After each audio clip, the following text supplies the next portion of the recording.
Seek to reflect the image of Jesus, July 27th. Whoever says, I abide in him, ought to walk just as he walked. 1 John chapter 2, verse 6. What surpassing love and condescension that when we had no claim on divine mercy, Christ was willing to undertake our redemption. But our great physician requires of every soul unquestioning obedience. We are never to prescribe for our own case. Christ must have the entire control of our will and action, or he will not undertake in our behalf. Many are not sensible of their condition and their danger, and there is much in the nature of the Christian religion that is averse to every worldly feeling and principle, and opposed to the pride of the human heart.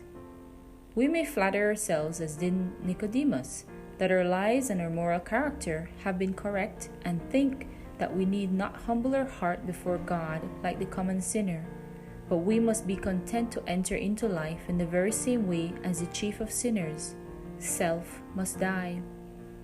We must not trust to our own righteousness, but depend on the righteousness of Christ. He is our strength and our hope.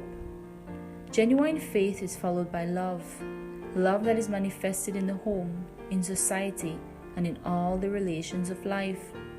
Love which smooths away difficulties and lifts us above the disagreeable trifles that Satan places in our way to annoy us.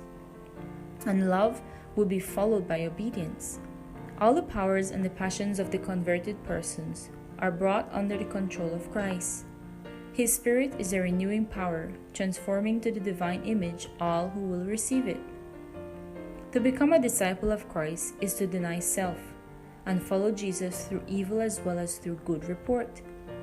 It is to close the door to pride, envy, doubt, and other sins, and thus shut out strife, hatred, and every evil work. It is to welcome into our hearts Jesus, the meek and lowly one who is seeking admittance as our guest. Jesus is a pattern for humanity, complete, perfect. He proposes to make us himself, true in every purpose, feeling, and thought, true in heart, soul, and life. The man or woman who cherishes the most of the love of Christ in the soul, who reflects the image of Christ most perfectly, is, in the sight of God, the truest, most noble, and most honorable person. But those who have not the Spirit of Christ are none of his. The Signs of the Times, July 14th, 1887.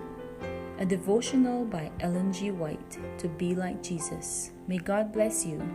Maranatha.